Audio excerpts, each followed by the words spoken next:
I remember the night the cranes stopped moving. The whole harbor just froze. No trucks, no shouting, just that low hum of the ships out on the water, like they were holding their breath with the rest of us. They said it was a technical issue with a container. That was a lie. By sunrise, one man was missing, 2 containers were off the grid, and my phone wouldn't stop ringing. You don't lose steel boxes the size of apartments by accident. Not in a port like ours. And definitely not when those boxes are worth more than anyone's life on the night shift.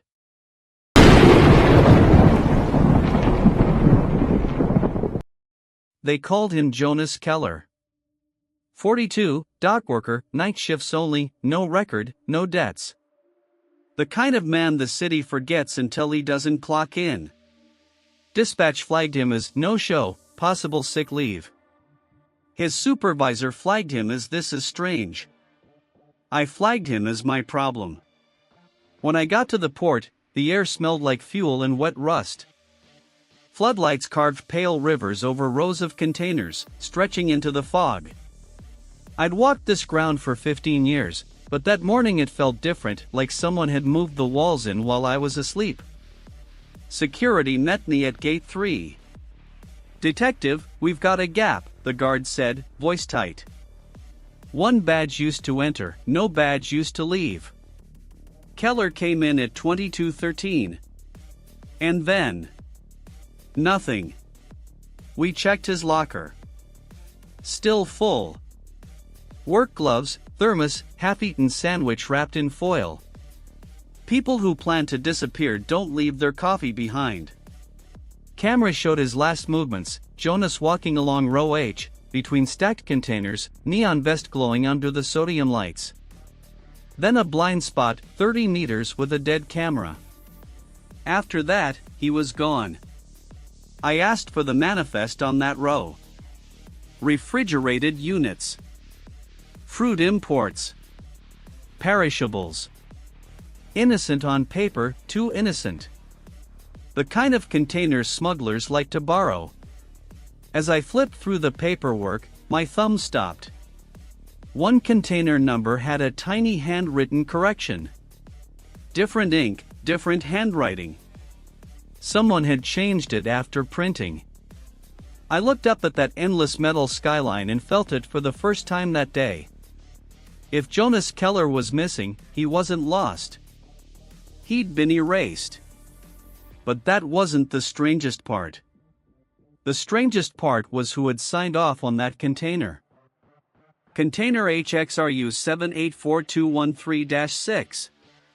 On the manifest, it was simple: refrigerated, bananas, arrival from Guayaquil, Ecuador. Nothing special.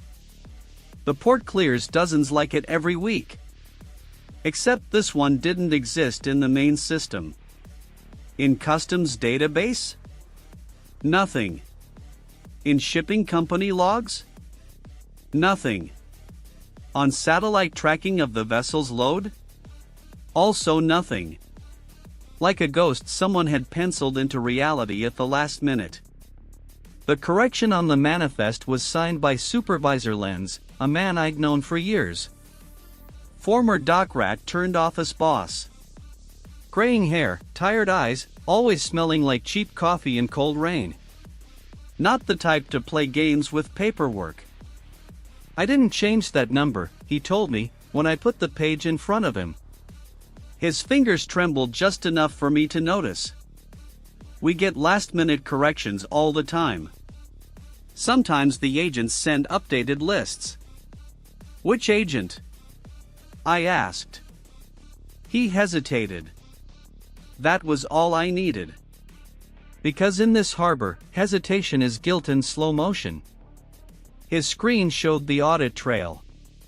One login had accessed the container registry at 2:07 that morning after Jonas vanished along row H. An internal account. A police account. My badge suddenly felt heavier on my chest. I printed the log and folded it into my notebook. Someone inside our own system had created a container on paper, but not in reality. A container that led straight through a camera blind spot. A blind spot where a dockworker disappeared. I stepped back outside. The fog was thicker now, swallowing the harbor. Cranes loomed above me like rusted gallows. If that container never existed in the system, it meant only one thing. Whoever moved it didn't want drugs to disappear. They wanted people to disappear with them. And what they found when they opened that steel door would make even this harbor go quiet. They didn't want me there when they cracked the container. Too risky, they said. Too operational. So I went anyway. Row H, Unit 34. The ghost container sat 3 high, wedged between 2 legitimate loads like it was hiding in a crowd. No markings beyond its ID and a faded shipping logo. A thin frost clung to the metal. Refrigerated, just like the manifest said. A crane brought it down, chains hissing in the damp air. The sound bounced off the stacked walls of steel until it felt like the whole harbor was rattling. A customs team in 2 uniforms stood by, nervous. One of them kept checking over his shoulder, like he expected someone to call the whole thing off. "Who signed the warrant?" I asked. "Your people," the customs officer said. "Narcotics Division." "Must be big." "Narcotics Division." Funny. Nobody had told me a thing. They cut the seal with a bolt cutter. The click was too soft for what it meant. Cold vapor spilled from the door edges as they pried it open, the air inside colder than the one outside. I expected crates. Maybe styrofoam boxes of fruit hiding something heavier. Instead, there were pallets, stacked tight. Industrial plastic wrap. Cardboard squares. The officer slit the plastic, peeled it back, and for a second, we all saw exactly what the paperwork had promised. Bananas. Then he pushed deeper, sliced open another layer, and the color changed. Brown cardboard, bricks taped in plastic, lined like soldiers. No logos. No stamps. Pure anonymity. He pulled out a brick and held it up. I didn't need a lab report to know what it was. "This isn't just drugs," I said quietly. "This is a highway." That's when my phone vibrated. A message from an unknown number: "If you like breathing, close that container and walk away." Keller didn't listen. For a second, the whole harbor felt silent. Jonas Keller hadn't just vanished. He'd been a warning. And I was already standing where he'd disappeared. Back at the station, the captain wanted to treat the seizure like a victory. Press releases, photos, the usual theater. 1/2 ton of cocaine off the streets. Headlines would call us heroes. But heroes don't lose dockworkers in blind spots. I showed him the message. He read it twice, jaw tightening. "You're being played," he said. "Could be some punk trying to scare you." "Punks don't create ghost containers with police logins," I answered. Narcotics Division had already moved in. Boxes tagged, evidence logged, lab requests flying. But the whole thing smelled wrong. No prior intel. No wiretaps leading to the shipment. No intercepted calls. Just a container appearing from nowhere, and an anonymous text arriving the moment we opened it. It felt less like we'd found it, and more like someone had let us. I traced the phone number. Burner, pinging off 3 different towers in the area. Someone who knew how to stay out of reach, but not out of sight forever. People get lazy. They call one number they shouldn't, send one text too many. Hours later, when the noise died down, I stepped outside for a cigarette I wasn't supposed to smoke. The city lights quivered off the oily surface of the river. That's when she walked up. Dark coat, hood low, hands buried deep in her pockets. She moved like someone who wanted to disappear into the background and had a lot of practice. "You're Detective Lukas Hartmann," she said without introducing herself. "Last time I checked." She glanced back toward the station entrance. "If they ask, you never saw me. You never heard me. You never got this." She handed me a folded piece of paper. No name, no number. Just one line written in careful block letters: "Check who clears the containers that never get scanned. Start with your own house." She turned to leave. "Who are you?" I called after her. She didn't answer. But before she vanished into the streetlight haze, she threw one sentence over her shoulder: "Keller wasn't the first. He's just the first you noticed."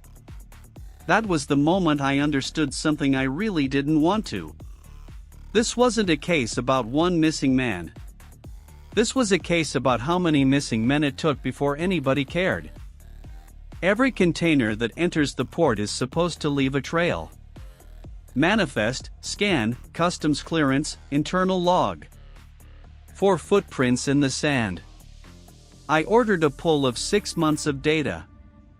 Every refrigerated container. Every technical malfunction. Every scan that had been postponed, overridden, or skipped. The IT guy raised an eyebrow. "That's a lot of data, detective." "Yeah," I said. "Criminals love big numbers. They hide inside them." The report took hours. When it finally landed on my desk, it was thick enough to stop a bullet. Pages of times, IDs, flags, initials. To most people it would look like noise. To me, it looked like a confession waiting to be read properly. Some containers were marked "not scanned, delayed, PR officer authorization." Same initials kept appearing next to the override, RK. I knew those initials. Robert Krantz, Senior Customs Liaison, my contact for a decade. The man who once told me, "Lucas, ports are like people. The dirt always ends up in the same corners." RK had cleared dozens of containers that never went through the scanner. Refrigerated units from the same routes, same origin ports, same companies. On paper, it was all legit. In reality, it was a neon sign pulsing: "Something is wrong here." I marked the containers tied to his initials and handed the list to a junior analyst for cross-checking with shipping companies. As she walked away, phone in hand, I felt that familiar tightening in my chest. Because if Krantz was dirty, that meant the rot wasn't at the edges. It was in the center. My phone buzzed again. Same unknown sender. "Stop pulling data. They're already nervous. Keller tried to talk to you, remember? Oh wait, you never returned his messages." Cold cut through me deeper than the harbor wind. I opened my voicemail. Messages I'd skipped, too busy chasing fires elsewhere. Jonas's voice, 3 days old: "Detective Hartmann? I think something's wrong in row H, containers that don't match, seals cut and replaced. I don't want to talk over the phone. Please. Just call me back." I hadn't. The city would call that an accident. I called it my mistake, and people were dying for it. But what they found hidden behind those initials RK would prove this wasn't just my guilt. It was a system built on looking the other way. I found Krantz where he always was, in his glass office above the customs floor, watching people move like ants below. From up there, the world looked orderly. Containers in, containers out. Numbers lined up. Nobody screaming. He waved me in with a tired smile. "Lucas. To what do I owe the pleasure? Should I congratulate you on the big bust? 1/2 ton, they say. Let's talk about the ones that got through." His smile didn't move, but his eyes did, just a fraction. A tightening. We do our best. You know how it is. Limited resources, shifting priorities. I dropped the report on his desk. Pages fanned out like a deck of bad cards. These containers were flagged for scanning. You cleared them anyway. Different days, different ships, same routes. Same override code. Your code. He leafed through the pages, not really reading. You think I remember every override? Half the time we're told to move things faster. Congestion, political pressure, you name it. We get orders from above, Lukas. Whose orders? He leaned back, chair creaking. You're aiming at the wrong target. Look higher. I'll get there, I said. But first I go through you. For a moment, I thought he might fold. Years of shared coffee, late nights, close calls. But instead he looked past me, out at the harbor. You ever think about leaving? He asked suddenly. Every day. He nodded, like he expected that answer. Some of us tried. It's harder than it looks. His phone buzzed on the table. Just once. He didn't look at it, but I saw the name flash, Internal Affairs, dir avoid. The wrong person to be calling at the wrong time. How long have they known? I asked quietly. He exhaled, a long, broken sound. Longer than you. That's the point. He slid the report back to me. On one page, he'd circled a set of container IDs. You didn't get these from me, he said. And if you're smart, you'll burn that list and forget it. What's in them? Not what? Who, he murmured. Start with the one that never made it to the scanner. And ask yourself why your own department insisted on clearing it for operational reasons. A chill crawled down my spine.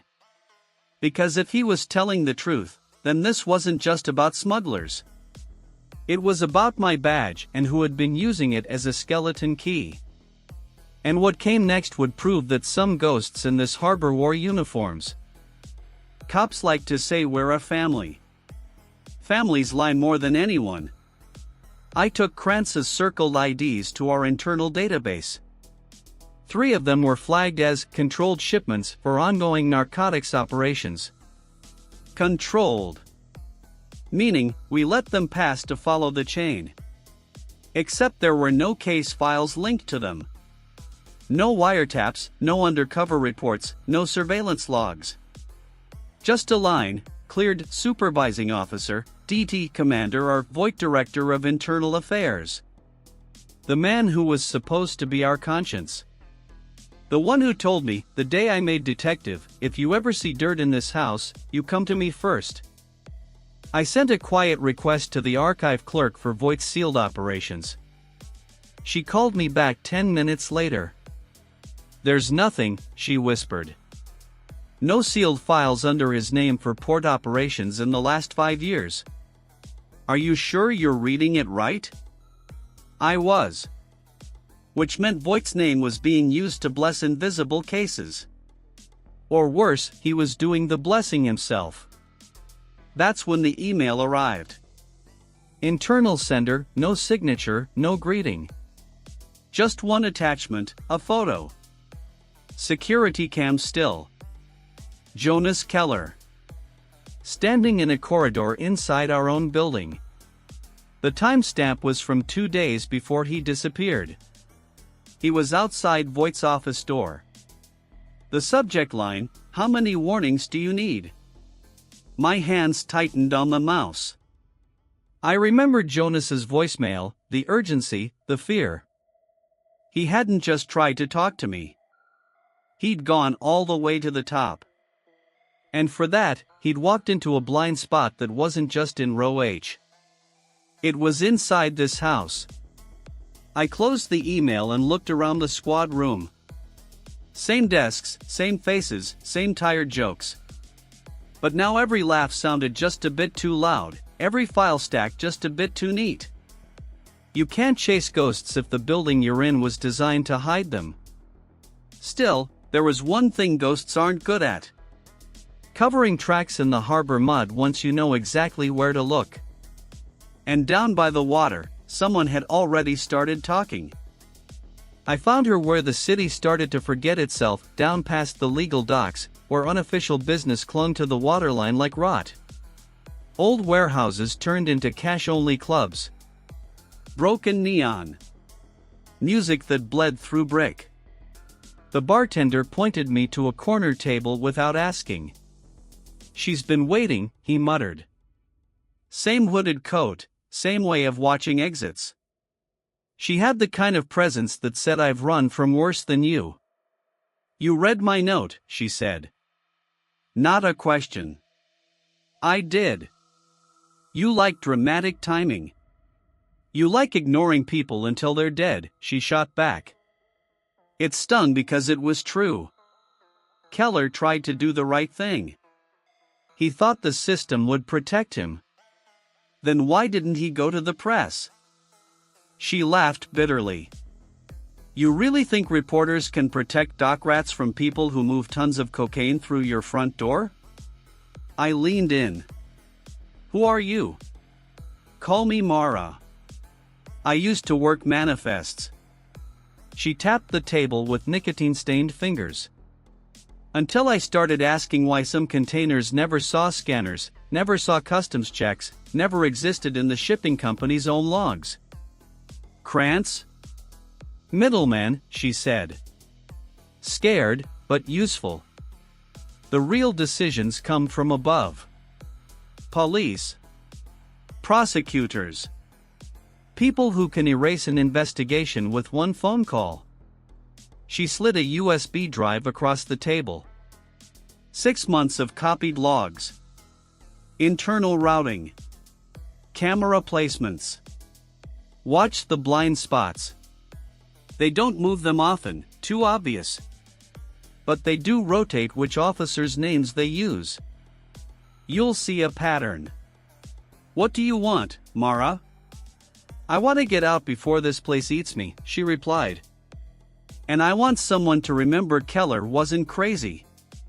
He was right. There's a price for seeing too much in this harbor. You're trusting me a lot for a cop you just met." Her eyes hardened. "I'm not trusting you, detective. I'm cornering you. Once you see what's on that drive, you either burn it, or you go all the way. If you don't, and they stay in power, people like me start disappearing next." The music swelled behind us, someone laughed too loudly at the bar, glass shattered.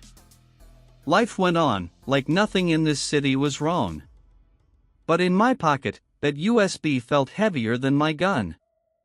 Because if what she'd given me was real, then this wasn't just about a harbor under siege. It was about who had opened the gates from the inside. I didn't trust the station computers anymore.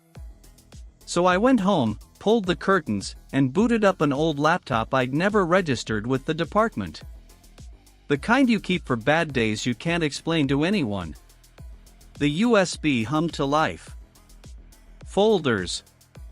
Dates.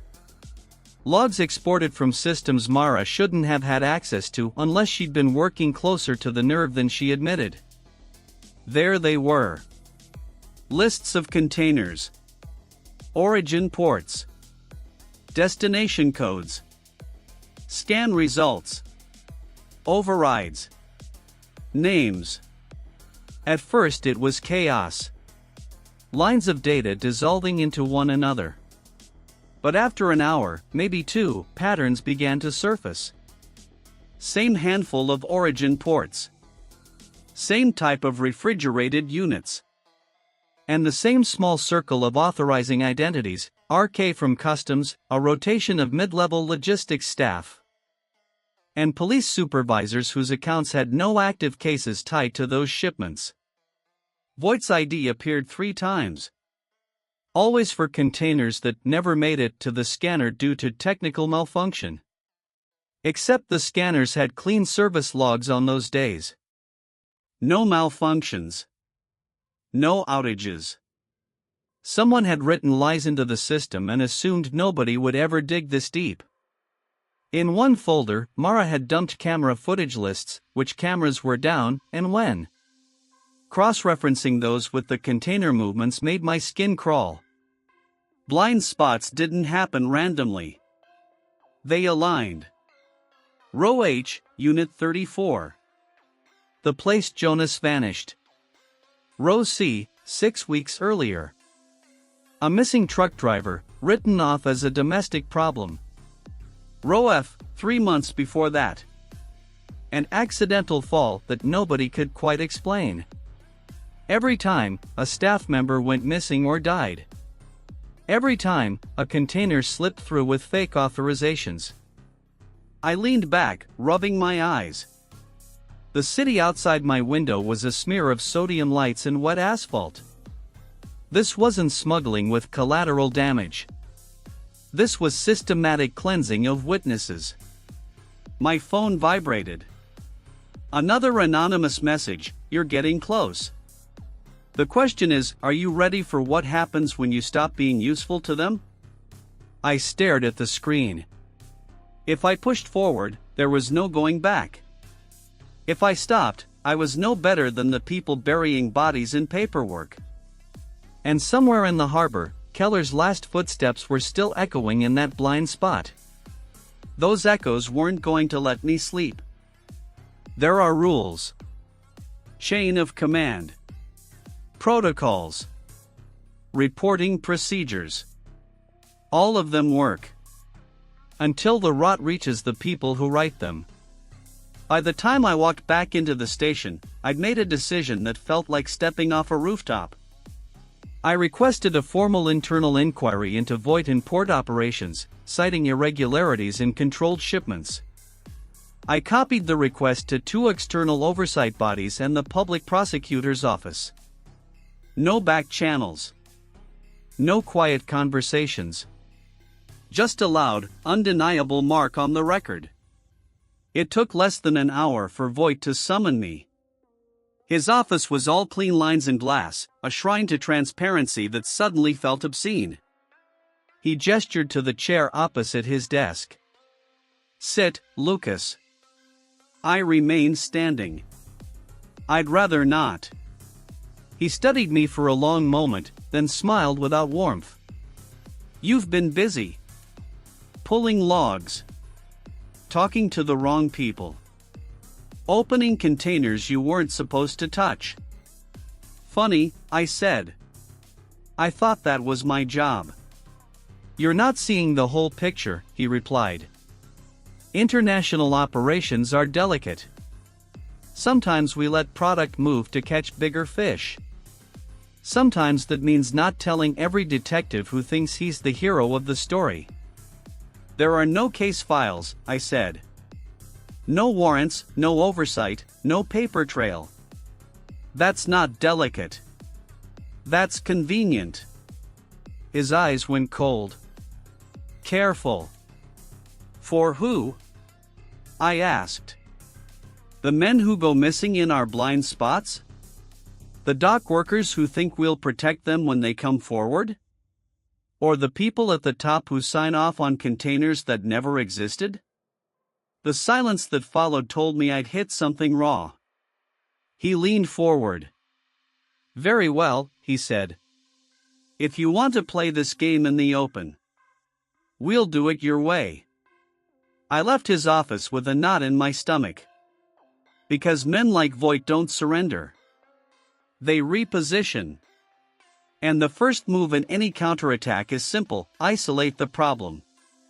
By the end of the day, my access to internal systems was temporarily suspended for review. My current cases were reassigned. And an official memo went out, warning the department about unauthorized contact with external port personnel. I'd forced their hand. Now I had to hope I could keep mine steady long enough to finish what I'd started. Because the next container that arrived in that harbor might not just be carrying drugs. It might be carrying the last chance to prove that this city wasn't completely for sale. The next morning, the harbor looked different. Maybe it was just me. Maybe it was knowing that half the people walking past me might be wearing masks I'd never seen before. Maybe it was the weight of Voight's quiet threat still hanging over my head. I went back to row H, same fog. Same frozen cranes. Same hum of refrigerated units. But this time, I wasn't looking for Jonas Keller. I was looking for whoever took his place. A dockworker named Emil spotted me. Nervous kid. Barely 30. Detective. You shouldn't be here today. Why not? He swallowed. Because row H was supposed to be closed this morning. But someone ordered it reopened. No reason given. Who gave the order?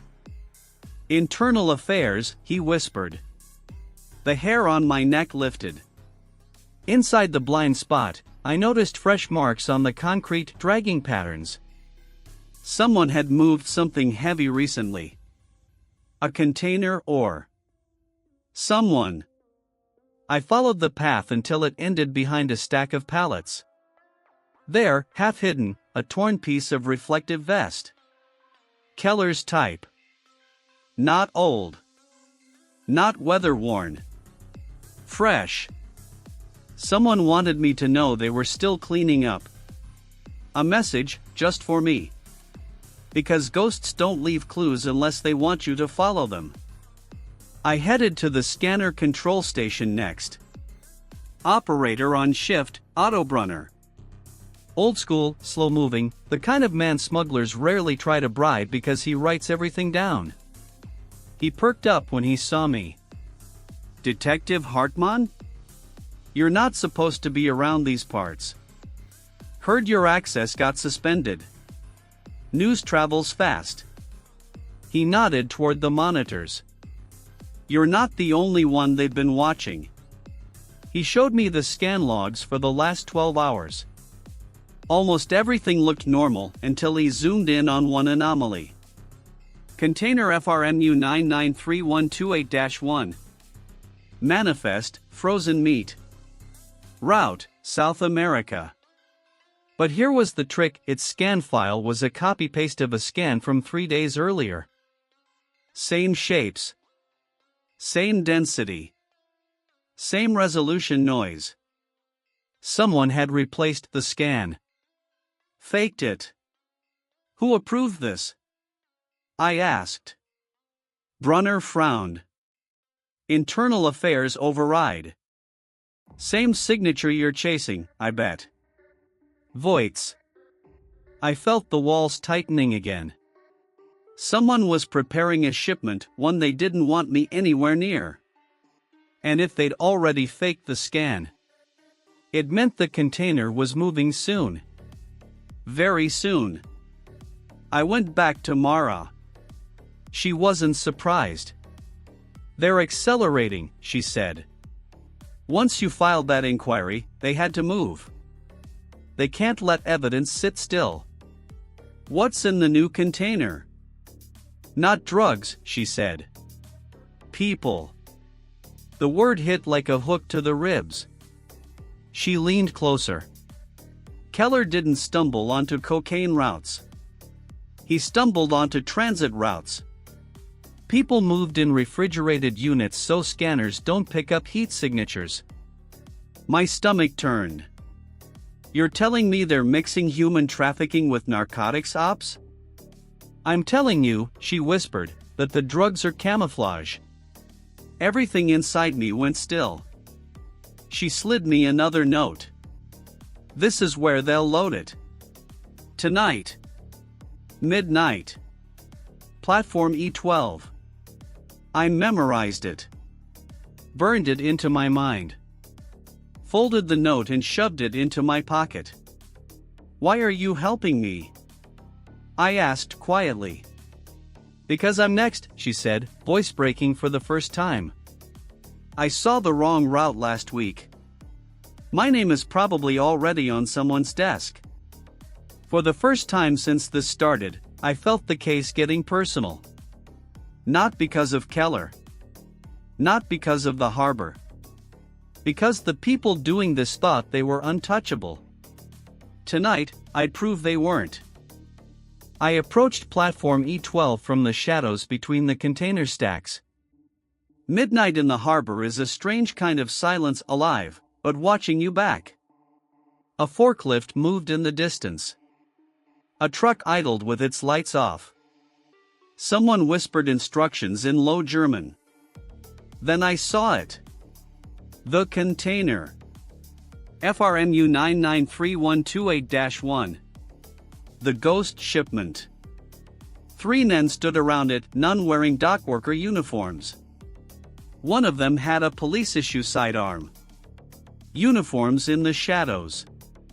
Dirty ones. One of the men climbed onto the trailer and tapped the container like checking a coffin before burial. Another scanned the seal with a handheld device. I crouched behind a stack of pallets, heart pounding. If Mara was right, there were people inside that ice-cold steel box. The truck's engine growled. They were about to move. And I couldn't call backup. Because backup might be the ones loading the damn truck. I had one choice. Act alone. Or watch that container drive into the dark and vanish forever. I stepped out.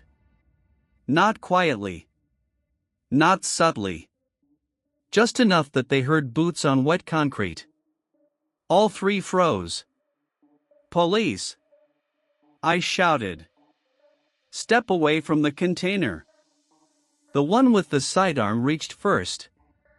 I ducked behind the pallet stack as gunfire cracked through the night. Bullets punched holes into metal behind me, sparks flying. I waited for the moment between shots, the half-second pause when adrenaline outruns accuracy, then rolled behind a forklift chassis. 2 of the men ran. 1 kept shooting. I fired warning shots, forcing him to duck behind the truck's bumper. Shouts echoed across the harbor. Someone else was coming. Footsteps. Radio static. Not good. Not reinforcements. Repositioning. I sprinted to the truck cab, smashed the window with my elbow, reached in, and yanked the keys. The shooter yelled, "Don't open that container," which told me everything I needed to know. I grabbed the seal cutter from the forklift toolbox. If there were people inside, this was their last chance. And mine. The seal snapped with a metallic crack that seemed to echo all the way to the waterline. I pulled the doors open. Cold vapor poured out, coating the ground like smoke. Inside were no crates. No pallets. No drugs. Just 8 metallic storage pods, coffin-shaped, lined in 2 rows. Cryotransport units. Human-sized. My breath caught. I checked the first pod, empty but stained inside. The second, scratches along the interior, frantic, desperate. The third, occupied. A woman, barely 25, unconscious but breathing, wrapped in thermal blankets that weren't plugged into any power source. Her lips were blue. But she was alive. The kind of alive that smugglers never intended her to stay. Behind me, someone shouted, "Hartmann! Step away from the container." I turned. Voight. Surrounded by 4 IA officers. All guns drawn. Voight walked forward like he was lecturing a student who'd broken a school rule. "You should have stayed quiet," he said. "You should have trusted that things above your pay grade were being handled." I pointed back at the container. "This is human trafficking." "This," he corrected, "is a negotiated operation with 3 governments, a cartel, and an intelligence partnership you don't need to know about." "You're moving people like cargo," I growled. You're letting smugglers run the port. We're managing outcomes, Voigt said. We're preventing wars you can't imagine. A few disappearances are the cost. Keller's torn vest flashed in my mind. No, I said. They're the warning signs. And you ignored them. Voigt sighed. Lukas. You're forcing my hand. He raised his gun. That was when a voice behind him screamed, "Drop it." Mara. Holding a crowbar. Covered in grease. Shaking like a leaf. Everything happened in seconds. Voigt turned. One of his officers grabbed Mara. The others raised their weapons at me. I stepped between them and the container. Nobody shoots. Voigt yelled. If the girl in the pod dies, we lose everything. That hesitation was the only opening I needed. I lunged for the forklift ignition, slammed the lever down, and sent the 2-ton machine rolling backward into the officers like a steel wall. Chaos erupted. Shouts. Screams. Metal collapsing. I grabbed Mara by the arm. Run! We ducked behind a stack of empty pallets as gunfire tore through the air. Behind us, the forklift screeched, tipping onto its side. Officers scattered. Voigt shouted, "Cut him off! Do not let Hartmann leave the platform." We sprinted toward the waterline. The harbor felt infinite, shadow after shadow, container after container, but I knew this place better than they did. There was one route they'd never expect, the maintenance tunnels under the refrigerated units. A cold, narrow crawlspace meant for technicians. Perfect for disappearing. Down in the tunnels, the world felt muffled. Metal groaned above us. Dripping pipes hissed. Mara's breath came in harsh bursts. Did we save her?" she whispered. "One of them," I said. There were more pods. I don't know how many made it through before tonight. She wiped her eyes. "They're going to kill us, aren't they?" "Maybe," I said honestly. "Or maybe we burn their whole empire first." At the end of the tunnel was a rusted service ladder. We climbed up into a storage shed near the old pier, one of the few places without cameras. I called an ambulance from a burner phone I kept for bad nights and gave them the coordinates to the container. No name. No badge number. Just, "There's a victim inside a refrigerated unit. Get there now." Then I smashed the phone under my boot. Mara stared at me. "What now?" "Now," I said. "Now we go public." The next 48 hours tore the city in half. The rescued woman survived. Her testimony hit like a thunderclap. International media swarmed the harbor. Names surfaced: politicians, supervisors, shipping agents. And Voigt? Gone. Vanished. His office cleared out. His accounts frozen. His badge left on his desk like a confession with no words. Internal Affairs tried to distance themselves. The department tried to bury the scandal. The prosecutors tried to explain it away. But the truth had already slipped through the cracks with the cold air from that container. Keller's widow called me. She didn't say thank you. She just cried. Mara disappeared into witness protection. Somewhere quiet. Somewhere without containers. As for me, I still walked the harbor sometimes. Fog rolling in. Cranes frozen against the night sky. The hum of ships waiting to be unloaded. People ask why I keep coming back to a place that almost killed me. And the answer's simple: because the harbor never forgets the ghosts we leave in its blind spots. And neither do I, inspired by true events.